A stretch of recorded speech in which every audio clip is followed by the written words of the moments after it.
Dr. Elias Venn hated boredom almost as much as he hated paperwork. Unfortunately, being a human medic aboard a diplomatic star cruiser meant he was constantly surrounded by both. The Elios Accord was a floating fortress of bureaucracy, gleaming white walls, self-sterilizing floors, and more political tension than a Terran trade summit. Elias was just wrapping up a minor sprain treatment for a four-eyed Gloth diplomat when his terminal blinked with a new appointment. The name glowed unfamiliar, Serexa of the Zelari conclave. He frowned. Zelari nobles rarely requested human physicians. Their species relied heavily on telepathic healing rituals and internalized emotional regulation. Certainly not manual therapy. Still, protocol was protocol. Elias sanitized the med bay, dimmed the ambient lights to accommodate photophobic eyes, and waited. The door hissed open. She glided in like a shadow painted in silver. Zelari were known for their ethereal beauty, and Serexa was no exception. Tall and willowy, her skin shimmered with a faint opalescence. Four slender arms folded neatly across her torso. Two long legs stepped with ceremonial grace. Her violet eyes studied him with unreadable calm. "You are Dr. Elias Venn," she said, her voice melodic and crisp. "Human. Medical grade." Elias nodded. "That's me. Please, have a seat. The file says you're experiencing muscular discomfort." She didn't sit. Instead, she approached the medical bench and touched it lightly with one long finger. "I have completed grave adaptation training for 3 solar cycles. My lower limbs ache persistently. Traditional Zelari bioharmonics have proven ineffective." Elias blinked.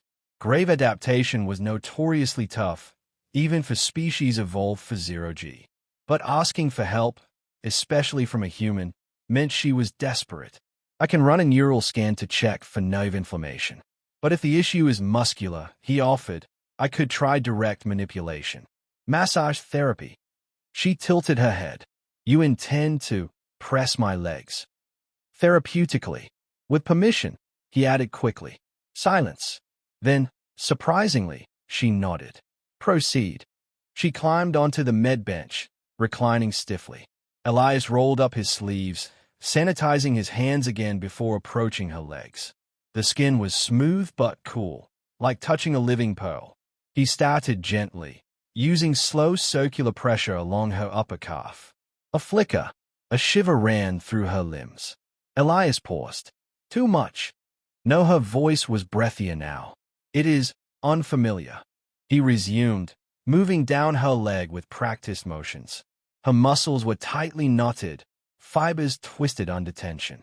As he worked, a faint electric hum tickled the air. "Static. No, bioelectric discharge. Are you emitting something?" Elias asked, not stopping. "It is nothing," Serexa said quickly, but her voice wavered. "A passive neurological response. Ignore it." He didn't push, but the pulses grew stronger, faint arcs flickering between her skin and his fingertips. Her breath quickened. Elias slowed his hands. Serexa suddenly sat up, eyes wide. "You should stop. Did I hurt you?" "No," she whispered, looking down at her legs. "I felt too much." Before he could ask what that meant, she stood abruptly and straightened her garments with practiced poise. "This session was useful. I may return." Elias opened his mouth, but she was already halfway to the door. Then she turned. Her voice was quieter this time. "You are not like other humans I have encountered." "Thanks, I think." Her lips twitched in what might have been a Zelari smile. Then she left.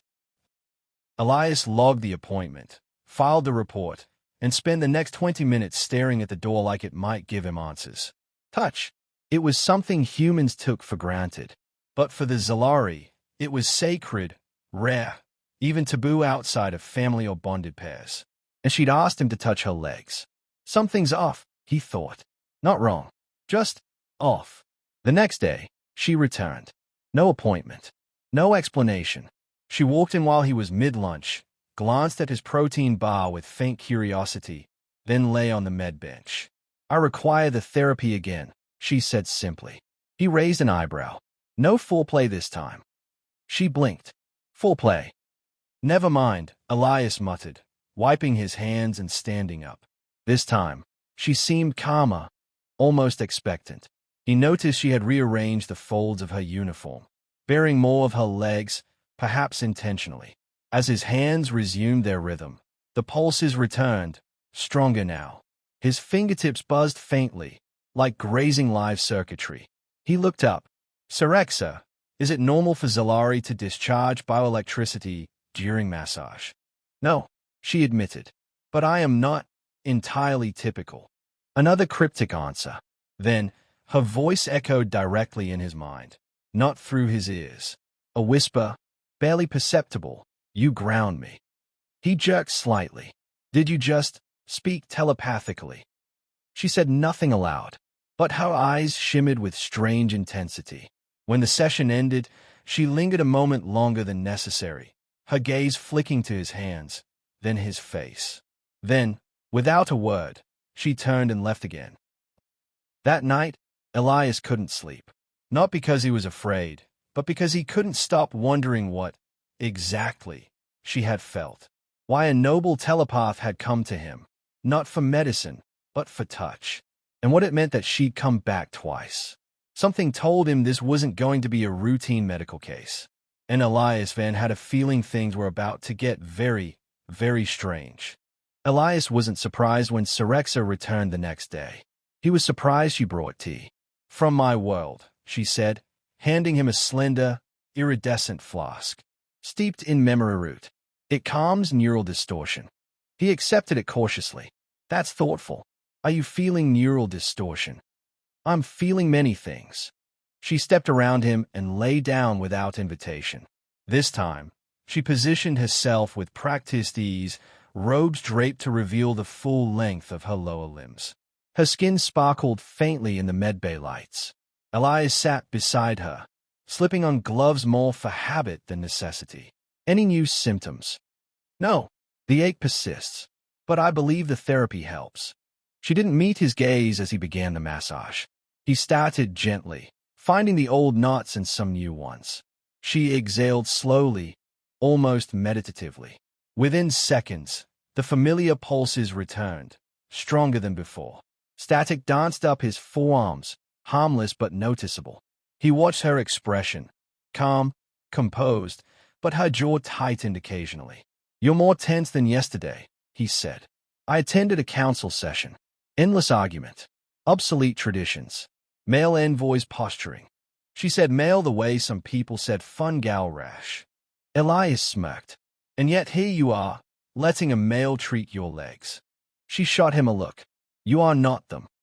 The room buzzed, softly at first, then more sharply. One of the overhead diagnostic panels flickered. Elias paused. That's new. Serexa didn't respond. The electrical pulses were escalating, forming low hissing arcs between his gloved fingers and her skin. The med scanner beeped, registering anomalous neuroelectrical activity. Elias quickly tapped the panel, saving the readings before it could auto-wipe. This isn't just a physical response, he said.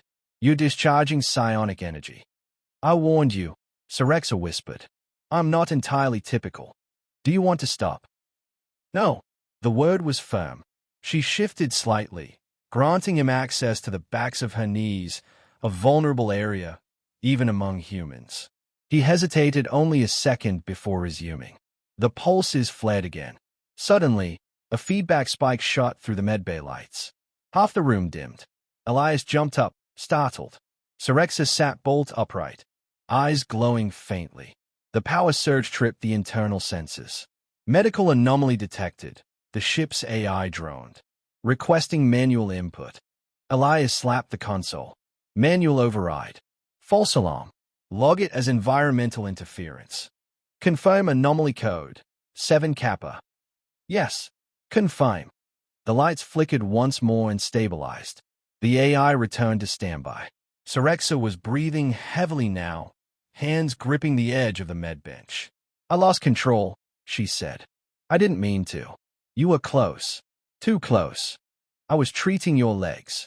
That's not all you were touching. Elias froze. Her gaze softened, but her voice was edged with unease. Your emotional state bleeds when you focus. You mask it well, but in the currents, I can feel it. Determination. Caution. A strange kind of. She stopped. A strange kind of what? Elias asked. Anchoring, she said after a pause. You anchor yourself in sensation. You don't drift. That steadies me. The admission hung in the air like gravity. Elias rubbed the back of his neck. I've worked with empathic species before, but this is different. You're not just reading me, you're sinking. She nodded slowly. It was not intentional. Is it dangerous? It is uncommon. Her tone turned clinical. Among Zelari, such sinking usually occurs between bonded pairs or during intense telepathic training. It should not happen in a casual context. And yet, she echoed. Elias sat back. He didn't like unknown variables, especially ones involving nobility, psionics, and a starship packed with volatile diplomats. Have you told anyone? He asked. She flinched. I cannot. If my handle is new, they would isolate me. Maybe Weiss. Why? Because a noble amplifier, out of balance, is a threat to more than herself. Elias's eyes narrowed. Amplifier. Serexa hesitated. I am one of the rare Zelari who can extend telepathic range and clarity. Normally, this is cultivated through ritual and bonded hierarchy. But I was born with it. Wild. Undisciplined. Elias was quiet for a long moment. You're not here for grave adaptation, are you? Her gaze dropped. Not only. My family sent me to the Elias Accord under the pretense of diplomacy. In truth, they hope I would stabilize in a neutral zone, away from temptation. Temptation. Thought. Feeling. Physicality. She looked at him then, almost accusingly. You touch without fey. You feel openly. That destabilizes my control. Then maybe you shouldn't be here, Elias said carefully. I agree. But here I am. They sat in silence. The tension between them was different now, no longer professional, not quite personal. After a moment, Serexa rose and rewrapped her robes.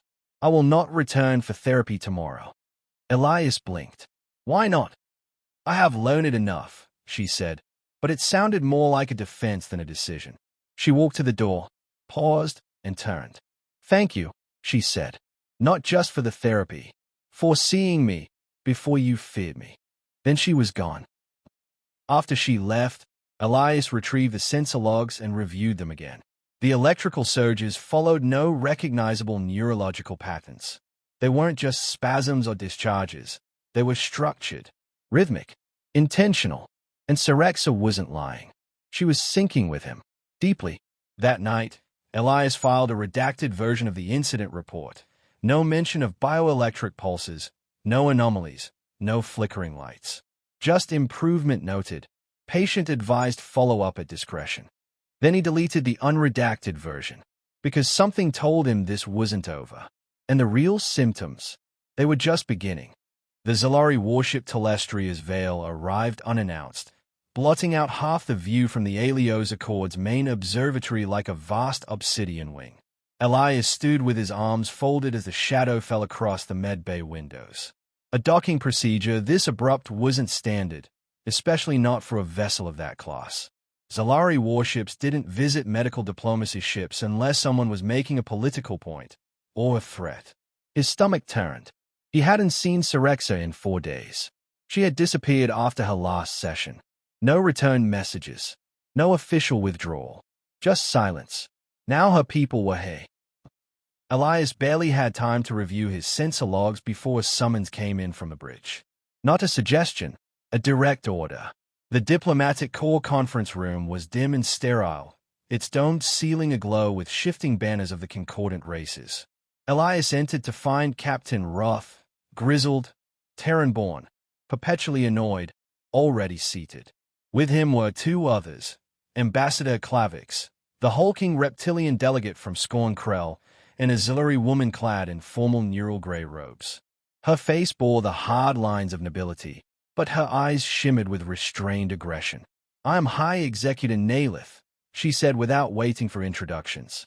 And you are the human who has been treating Lady Serexa. Elias met her gaze evenly. I'm a physician. She reported muscular tension. I provided therapy. Manual therapy, Nalith said flatly.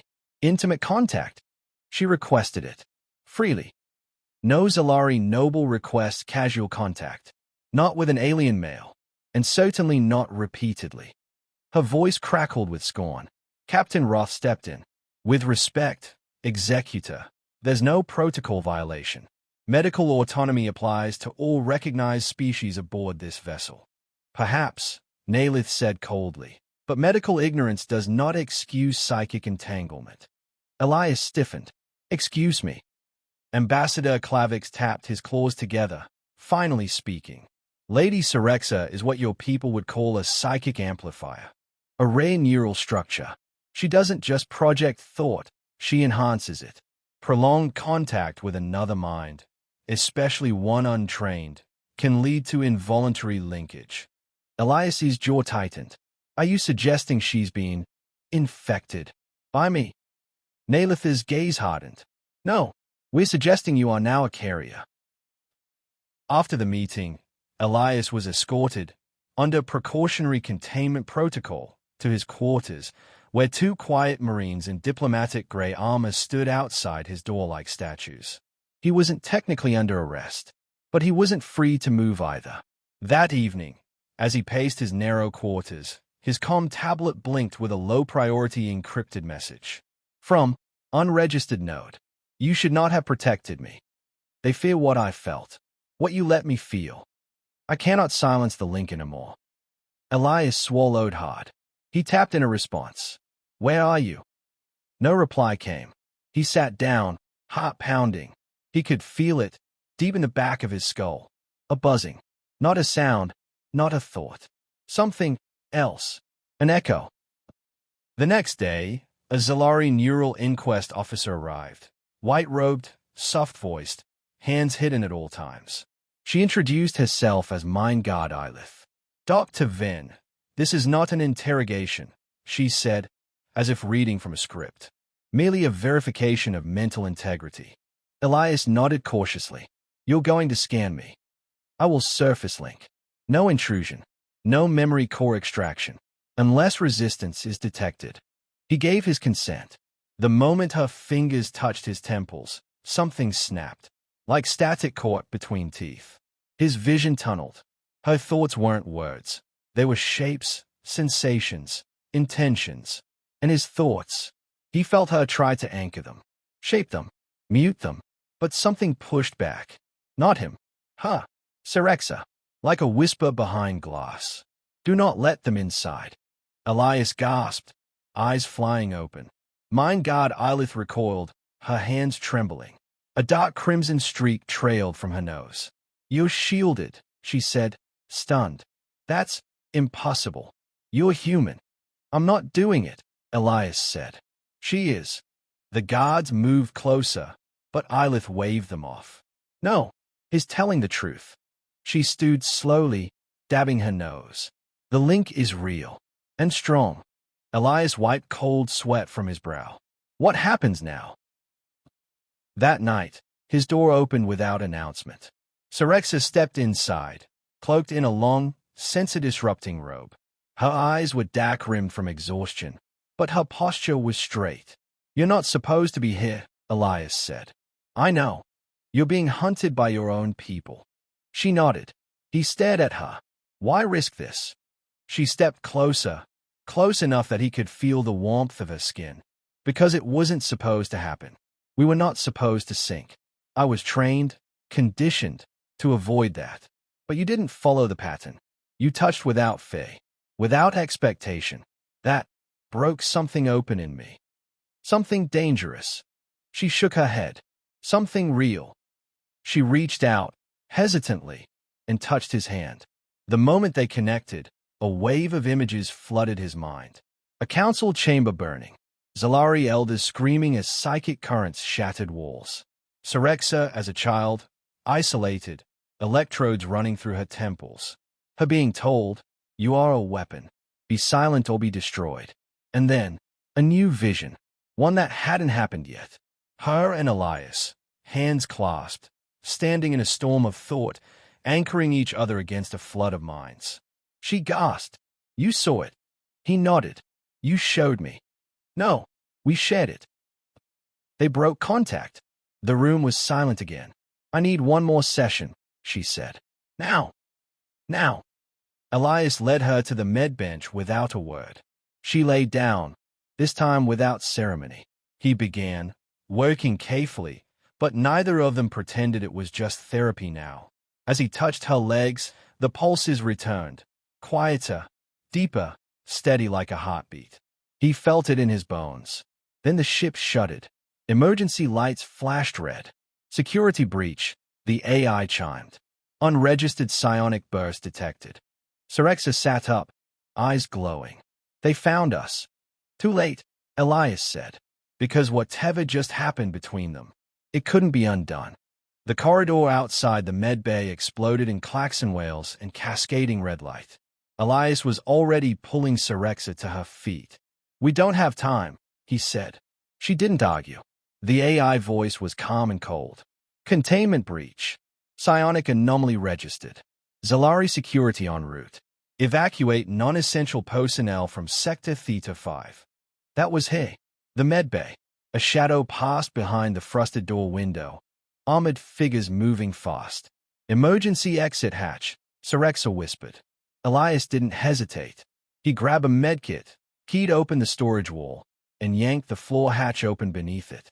A maintenance shaft, barely wide enough for one. You first. She slipped in with practiced grace, forearms folding tight. Elias followed, sealing the panel behind him. Moments later, the door above burst open. Shouts. Metal boots. Too late. The shaft led into a secondary conduit, then into one of the unmapped junctions, part of a technician's smuggling route Elias had learned about months ago from a friendly engineer. That same engineer, Tessa Encardi, was sitting on a crate when they dropped in. She raised an eyebrow. So, you finally slept with a shiny alien princess or just sparked a telepathic war? Elias didn't blink. Somewhere in the middle. Can you cloak us? Tessa grinned. Already jammed the local sensors. I've got 20 minutes of ghost time. After that, you on your own. Serexa looked at the human woman warily. Why help us? Tessa's grin faded. Because I've seen what the Zelari do to anyone who doesn't fit into their pretty little thought boxes. And because Elias saved my ass once when a gloth parasite got stuck in my ear canal. This makes us even. Serexa gave a short nod. Then thank you. Tessa tossed Elias a datapad. This is internal schematics, unlogged corridors, and one unregistered escape pod in the port ventral bay. You'll need a clean neural print to launch. Hay should do it. She's not stable, Elias said. The last sync nearly burned out the lights. I'm right here, Serexa said dryly. Tessa shrugged. Well then, try not to burn through the floor on the way out. They moved fast, ducking through shadowed corridors and sealed crawlways. Serexa's presence was palpable, like walking beside a small sun. Elias felt it constantly now, that hum behind his thoughts. Not invasive, just there, anchoring him even as she drifted further from emotional control. You're unraveling, he said as they paused behind a coolant shaft. Yes. How long until you can't hold it in?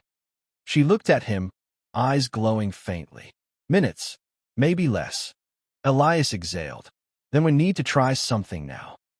They crouched together behind the bulkhead. He opened the medkit, pulling out conductive pads, a neural stabilizer, and a touch interface glove. I'm going to help you focus. Ground the feedback loop. We need your mental field coherent enough to interface with the pod. I can't promise I won't overload you. He met her gaze.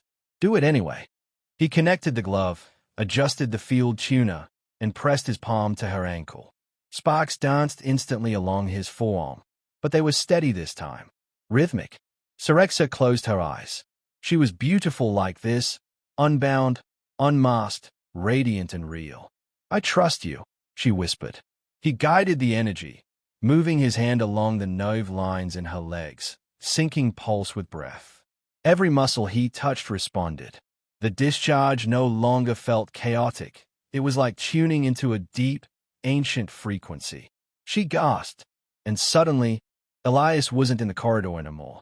He was in her mind. Images exploded around him like starlight. A childhood alone in chambers of crystal. Teachers who called her unstable, dangerous, disappointment. Her mother, a distant blur behind psychic shielding. Memory of her first sink, accidental, violent, and the punishment that followed.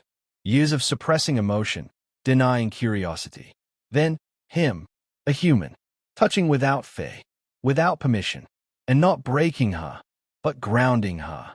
You're not a weapon, Elias whispered aloud. You're just unguarded.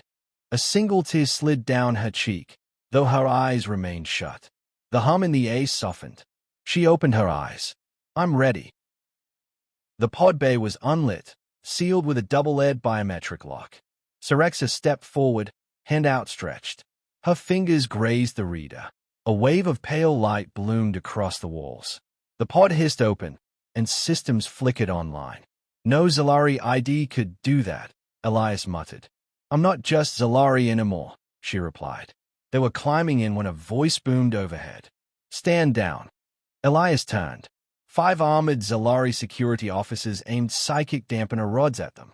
Nayla stood behind them, robes flaring like wings. You've doomed her, she said, voice shaking. You've polluted her mind with primitive thought. You've bonded. Elias stepped in front of Serexa. You never saw her. You saw a role. A tool. She chose this. She chose to feel. Nayla raised her hand. But Serexa was faster. A pulse of energy radiated from her. Not violent, but undeniable. Like a bell struck at the center of the soul. The guards staggered. Lights flickered. Serexa spoke. Her voice was a chorus. I'm not your legacy. I am not your cautionary tale. I am my own thought. She reached out and took Elias's hand. Together, they stepped into the pod. Inside, the controls lit up. Elias keyed the manual launch. Nalith screamed something. They couldn't hear it over the hum of power cycling up. Serexa leaned in, her forehead resting against his. Thank you, she whispered. Then, with a roar of compressed grave thrust, the pod launched into the void, cutting through blackness like a thought set free. Elias felt it even before they cleared range. The link between them didn't fade. It deepened, and somewhere behind them, on a ship locked in traditions and trembling authority, something wild had been born, something they would never be able to cage again. The escape pod sailed through void space like a whisper between stars, silent, smooth, and shielded. Inside, Serexa sat cross-legged on the floor, her breathing finally steady. The cabin was dimly lit, the only sounds a low hum from the grave stabilizer and the soft rhythmic clicks of Elias manually rerouting their trajectory. They had slipped past the Alios Accord's outer scan net, thanks to the neural handshake Serexa used to override its security matrix. She hadn't said much since launch. Neither had Elias. They didn't need to. Something unspoken passed between them now. Not words, not thoughts, something deeper. Course set for Orange Rift, Elias said finally. Uninhabited system. Dead stars, abandoned research husks. Perfect for disappearing for a few days. She nodded. They'll be looking for us. Yeah, but they are still playing by protocol. That gives us time. To do what? She asked. To figure out what the hell you just did back there. Serexa tilted her head. You mean when I didn't incinerate anyone? No, Elias said, facing her. I mean when you cracked open a room full of psychic warriors with a thought. She paused, then said softly, I didn't harm them. I just opened them. Briefly, gave them what you gave me. Unfiltered clarity. Felt more like a soul quake. She smiled faintly. Exactly. Elias rubbed his temples. What are you now, Serexa? Her expression turned distant. Not a noble, not just a transmitter, and no longer Zelari as they define it. Then what? She looked at him. Something new, something born of your world and mine. Later, as the pod glided through hyperspace, Elias ran a full bias scan. Her neural patterns had changed, spiking across multiple bands of electromagnetic resonance. She was no longer limited to Zelari telepathic frequencies. Your brain is broadcasting beyond any known range, he said, scrolling through the scan results. It's not just projection, it's entanglement. You're quantum synced with me. I suspected, Serexa murmured. When I sleep, I feel your memories. Elias stared. That's not supposed to be possible. You weren't supposed to be able to shield a mind guard. They both smiled grimly. As the hours passed, Serexa began meditating. Elias kept the pod steady, watching the galactic plane drift by through the narrow viewport. At some point, the silence broke. Not with sound, with thought. Not hers, not his, someone else's. A single word flickered through Elias's mind like a spark. Awakened. He flinched. Did you hear that? Serexa opened her eyes. Yes. Who the hell was it? She stood, eyes wide. I don't know. She walked to the console and triggered a long-range telemetry scan. The results came back distorted, waves of faint psionic echoes bouncing across vacuum. Multiple sources. Serexa's voice was hushed. I think I started something. Define something. Others are waking up. 3 hours later, the console blinked red. Incoming craft. Elias checked the readout. Small, unmanned. A probe. Civilian class. It floated toward them like a lost balloon. Beacon signature, Elias said. Human origin. Earthside manufacturing. Serexa reached out before he could activate it. Let me. She touched the pod's neural link. The probe lit up and responded. Elias stared as a garbled message unraveled itself across the screen. To the unshackled, we saw the wave. We felt the signal. Who are you? Are you safe? We want to learn. Aboard the Freelight vessel, Oblique Horizon. Serexa inhaled. They are not Zelari. Human. No. Something in between. Like me. They debated course changes. Safety. Protocol. Logic. But logic had lost its instinct days ago. Elias rerouted the pod toward the coordinates embedded in the message. 3 hours later, the Oblique Horizon appeared out of void space. It was a strange, spindly ship, clearly patched together from scrap technology. Zelari hull segments fused with human modular architecture. An entire vessel cobbled from contradiction. Docking was wordless. The port opened like a flower. Inside, 6 figures stood waiting. One was human. One looked vaguely Zelari. The others were hybrids. Not just biologically. Technologically. They radiated strange calm. You're Serexa, one said, her voice crystalline and echoing in Elias's skull.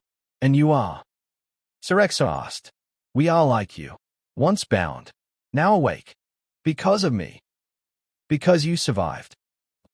In a quiet chamber aboard the Oblique Horizon, Serexa sat in a shallow pool of neural fluid. The others circled her. They were linking, carefully, not probing, sharing. Elias stood outside the threshold, unable to enter. Not unwelcome, just incompatible. A young woman joined him. Human, pale, eyes glowing faintly. You're the anchor, she said. He nodded. I guess I am. She needs that. We all did. Some of us lost ours, burned out the connection, or were never given one. Elias looked into the chamber. She's changing them. No, the woman said. She's reminding them. When Serexa finally returned to him, her face was wet with tears, but she was smiling. I'm not alone anymore, she said.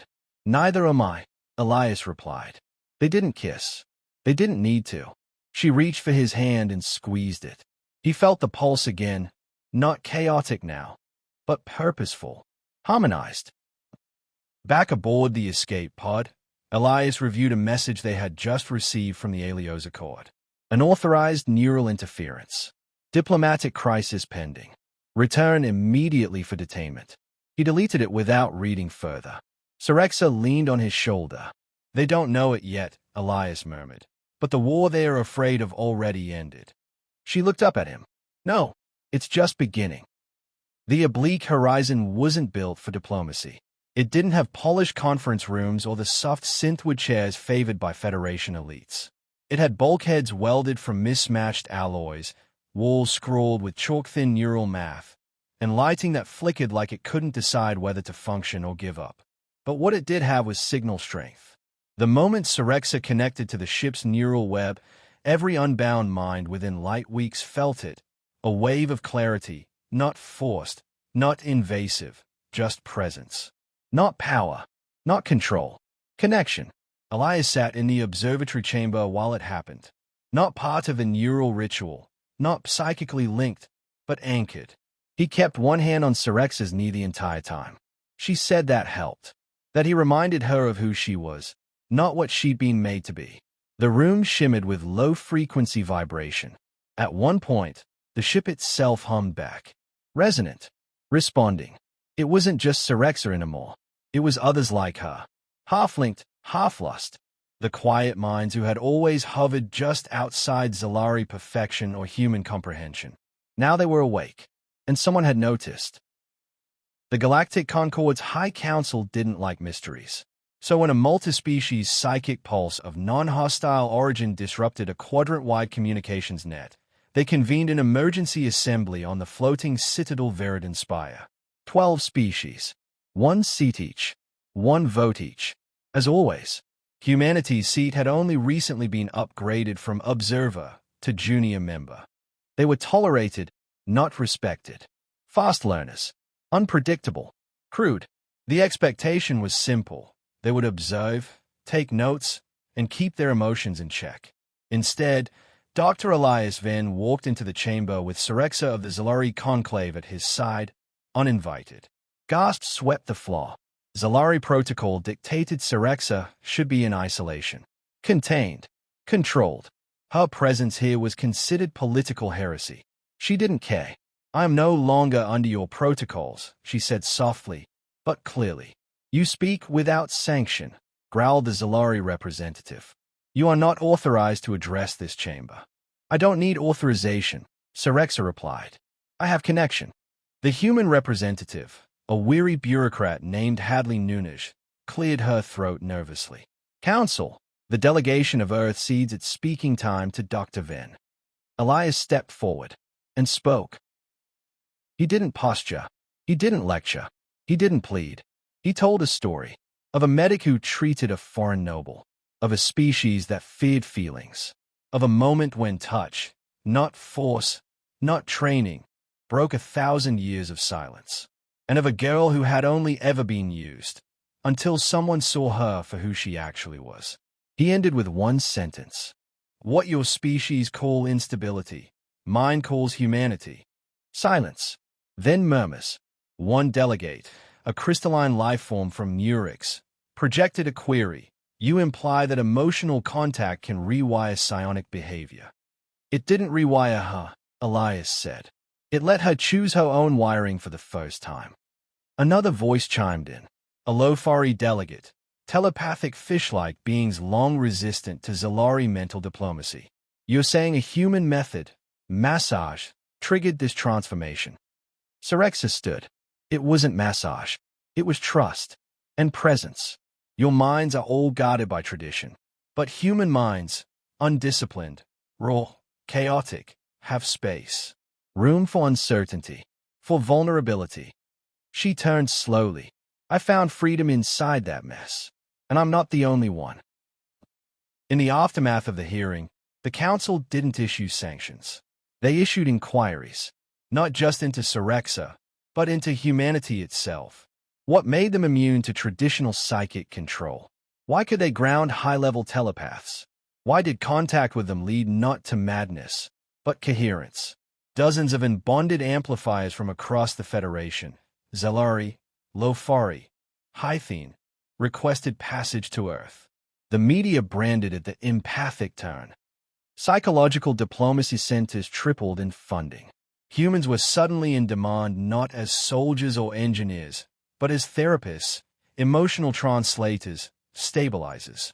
HFY, not because of strength, but because of softness. Because when a girl with a storm in her mind asked a human for help, he didn't try to fix her. He listened. On the outer deck of the oblique horizon, Elias sat beside Serexa watching Earth and the Zelari moon drift together in shared orbit on the long-range display. "You realize you just destabilized 1,000 years of psychic doctrine," he said. She sipped tea brewed in a cracked thermos. "It needed destabilizing." Some of them still want to arrest you. They'll have to do better than protocol and robes. Elias looked at her, really looked. She was still Serexa, still alien, still luminous and strange. But her eyes were softer now, less guarded, more human, in the best way. What happens next? He asked. We build something new. Not a monarchy, not a rebellion, a middle path. She looked at him. With you. Elias chuckled. I was just trying to help you stretch your legs. Serexa smirked. You did far more than that, Dr. Venn. Then she leaned against him. And this time, the hum that passed between them didn't buzz or flay. It just pulsed, like a second heartbeat. Aboard the Elias Accord, Captain Roth reviewed the newest diplomatic communique with a grim smile. Subject, Human Telepathic Bonding Pilot Program. Status, approved. Personnel requested. Dr. Elias Venn, liaison to the Zelari New Concord. Start date, immediate. He muttered under his breath. Should have known that leg massage was a damn turning point. Then he signed the form. 2 months later, Elias Venn stood in the observation deck of the Elias Accord, watching ships dock one after another. They came in every shape and configuration. Organic vessels from the Lofari, crystal gliders from Murex, modular hybrids from rogue colonies. And they all carried the same request. Contact therapy. What began as an act of kindness, a simple leg massage, had ignited something far beyond policy. A new field had emerged, somewhere between medicine, psychology, and diplomacy. Some called it empathetic anchoring. Others, emotional interface therapy. But the name that stuck, the Venn Method. Elias hated the name. He was just a medic. But Serexa insisted. She said names had power, and this one told the story of a moment that changed everything. Inside the new wing of the Elias Accord, retrofitted for cross-species stabilization, Elias moved from room to room. In one, a Hythene adolescent floated above a pool of psionic fluid, twitching with overload. A young human therapist sat beside her, gently playing music and mirroring her breathing. In another, 2 Zelari amplifiers, exiles, once marked unstable, sat in a circle with human volunteers. They weren't speaking, just holding hands. Silent, grounded. It was working. Touch, presence, vulnerability, the very things galactic cultures had suppressed for millennia, were now being used to build a new kind of harmony. And humans, messy and flawed as they were at the center of it. In the administrative lounge, Serexa waited. She wore no robes now, just a simple tunic, human cut, neutral blue. Her hair was loosely tied, her posture relaxed. There were no guards, no handlers, no protocols, just her. And when Elias entered, she smiled like she always had, like he was the one place in the galaxy where she didn't have to perform. You're late, she said. You said we weren't starting on time. I didn't think you'd take it as a challenge. He kissed her cheek before sitting. It wasn't protocol. Nothing about them was. You've been watching the arrivals? He asked. I've been feeling them, she replied. They are all afraid, but curious. They are reaching. She nodded. And some of them already know what they are looking for. Elias pulled up a tablet. The next wave of candidates is larger than expected. The council underestimated the number of latent amplifiers in the outer colonies. Half of them never knew what they were. Because no one ever touched them without fear, she said. He looked at her. We can't do this alone. We won't have to. Later that night, on the outer platform under the artificial sky dome, Serexa leaned against the railing while Elias sat cross-legged on the deck, watching her. You're building a school, he said. More like a sanctuary. Will it be safe? She turned toward him, silhouetted by the moons of Gantorius 6 hanging on the holoscreen horizon. Safety is relative, she said. But for once, it won't be a cage. They were silent for a while. Then she said, Do you ever think about how strange this is? Which part? That the turning point of galactic diplomacy was a leg massage. Elias laughed softly. You begged, if I recall. I requested, she corrected. Formally, with dignity. You were practically vibrating with tension. She smirked. And you were so annoyingly calm. He shrugged. I had no idea what I was stepping into. Yes, you did, she said gently. You saw me when no one else did. They stood there together, not touching, not talking, just being. A kind of peace that didn't need to be explained. And then her voice, soft and warm, broke the stillness. You know, more are coming. He looked at her. Hybrids. More like us. Pairs. Links. People who don't fit the categories they were told to obey. They are finding each other now. Some even before we reach them. Elias stood beside her. We're not the first. She nodded. No, just the first to survive it. When the next delegation arrived, they came not in warships or gilded cruisers, but in a modest cluster of vessels. Aboard were 3 pairs, Zelari, Lofari, even a Scornkrell adolescent bonded with a Terran linguist. Elias watched from the reception bay as they disembarked, not with fanfare but quiet purpose. They looked at him not as a hero, but as proof. Proof that connection across species, minds, and traditions was possible. Proof that you didn't need to dominate, conquer, or suppress to be strong. Proof that humanity, chaotic, passionate, emotionally volatile humanity, had something no other species did. Room to feel, room for imperfection, room for difference, room to anchor something unstable and help it grow. In the archive room, where the earliest mission logs were stored, Elias left one final entry. Personal log, Dr. Elias Venn. She asked for a leg massage. I thought it was routine. It wasn't. What I touched wasn't her body. It was her story. And once I did, she couldn't go back to pretending. Neither could I. Now, no one can. I'll end transmission. That night, on the quiet deck where it all began, Serexa took Elias's hand and whispered, "Next time someone asks you for a leg massage." He raised an eyebrow. "You want me to run a background check?" She smiled. "No, just ask them one question." "What's that?" Her voice was a whisper against the starlight. "Are you ready to be seen?"